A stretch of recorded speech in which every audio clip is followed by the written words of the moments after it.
Good evening and welcome to Left, Right and Centre on a day when the government has announced big bang reforms, including its decision to go ahead with foreign direct investment in multi-brand retail and FDI in aviation. The Prime Minister has said the measures will generate growth and attract investors. But Mamata Banerjee, the government's key ally, is furious. She's not only angry about the FDI decisions that she strongly opposed from the start, but she's also given the government a 72-hour ultimatum to withdraw those decisions, as well as the fuel hike that was announced last night, failing which her party could withdraw support on Tuesday. We'll have much more on this big story over the next 60 minutes. I'm Nidhi Razdan. Let's go straight across to my colleague Sunil Prabhu first on the decisions that were taken on foreign direct investment in multi-brand retail. Also Sandeep Phukan tonight on what the political fallout of this could be if Mamata Banerjee does withdraw support. Is this government in trouble? Sunil, to you first. Many were not expecting the multi-brand retail decision to actually happen today. FDI and aviation was on the cards. What's the message that the Prime Minister is trying to send here? As he rightly said himself, the Prime Minister says that he hopes that this will help in allowing various foreign investors to come to India. This will help in employment opportunities for various various people across this country. Clearly a message that the government was wanting to send from the Prime Minister as well as the Cabinet, that they meant business. They have bitten the bullet when it required in terms of diesel price as well as LPG to ensure that the oil pool deficit is kept under control and the fiscal deficit. And then of course they have gone ahead with this big bang reforms, as you put it. FDI in multi-brand retail made that clause to ensure that foreign investors can come in the single brand retail. And then of course in aviation, in the telecom, in the DTH, in the media sector, as well as in power exchanges. So clearly the much required focus that was required in terms of the industry, which they wanted the government to send the signals right, that they are ready to take in foreign institutional investors, and the Prime Minister going ahead with that decision. Mamata Banerjee has already called a parliamentary party meeting of the TMC on Tuesday and has given the government a 72-hour deadline to withdraw all these moves.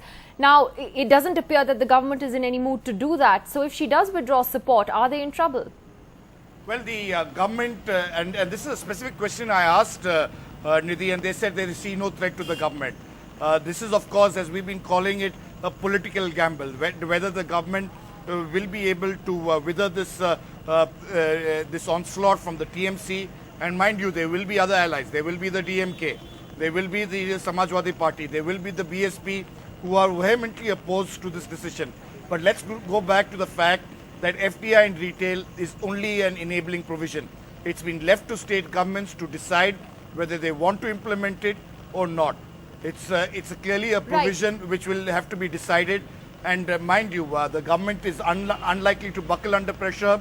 There is no parliament session at this present situation, unlike it happened on the 27th of November when it was bad timing and the parliament was... This time they're clearly determined to go ahead with that. Sandeep, what is then the possible political calculations that we could see emerging here? Because if Mamata does go ahead and withdraw support, again I come to the numbers, and you've heard Mulayam Singh Yadav again and again saying over the last several weeks that we could have an early general election. Is there a real danger of that happening, a mid-term poll? I mean, that could always be an eventuality, Nidhi, but as we've been reporting for some time now, that a government does not repeat the same mistake.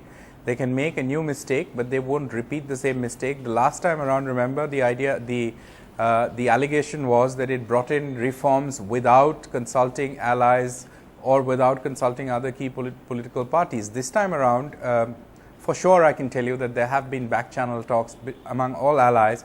And FDI in aviation, for example, they knew that there would be opposition, but at least insofar as FDI in aviation was concerned, the government was fairly sure that its stability will never be in question.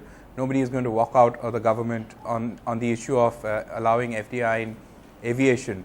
Is that true for multi-brand retail? We don't know. But a short while back, Nidhi, I did talk to a very senior Congress leader who said that every political party is entitled to their own opinion. And even within a party, no two individuals can have the same opinion with regard to an issue like FDI. There are important leaders from Kerala, for example, who have a different view on FDI in retail. We know for a fact that the Chief Minister of Kerala had written to the Prime Minister, while R. Ravi had written to the Prime Minister opposing such. Even A.K. Antony had questioned the move. So quite clearly that there are differences of opinion within the party, but once the party or the government takes a line, then everybody is expected to follow. Is that true for allies? We don't know. But remember that there are some hard political facts that also stare political parties. Can they afford an election at this time? You know, yes, maybe Mamata Banerjee. Yes, maybe as Sunil was saying, maybe Mulayam Singh Yadav. But can Mayawati afford to go face an election who's just been routed in UP? Or does she need more time? Does she allow the Samajwadi Party government to generate anti-incumbency by, going all the way up to 2014 and then face an election? So quite left also may not. I mean, left is ideologically, principally opposed to this decision, but not necessarily want an election. So quite clearly these calculations will go into every political party's strategy. Sunil and Sandeep, I'll have to leave it at that. I believe there's also a meeting of top BJP leaders currently taking place at Mr. Advani's house to decide on how the BJP will formulate its strategy from here. But joining us in the studio first tonight is Union Minister Ashwini Kumar, who's been at the centre of much of the decision making and big decisions there. Mr. Kumar, what made the government finally bite the bullet at this time? We've always been telling you, Nidhi, and you'll certainly validate this, that this government remains steadfastly committed to doing everything that we believe we can do and is in the larger interest of the nation. These reforms have been pending for long. They should have happened earlier. We would have wanted them to happen earlier. But for various reasons which which we have discussed, this couldn't happen. It is almost overwhelmingly felt in the country that a time had come when governments could not defer or postpone these decisions. There was need to revive, as the Prime Minister said, the animal spirit in the Indian economy. There is need to create a sentiment in the country which would be investor friendly. These three big ticket reforms, FDI in multi-brand trade and in aviation, were long considered as triggers for creating that investor sentiment. India's #1 news app just got even better. Download NDTV's new app. Fully optimized for retina display. Full screen view. Faster response time. And Sudoku. NDTV's new iPad app. Download now.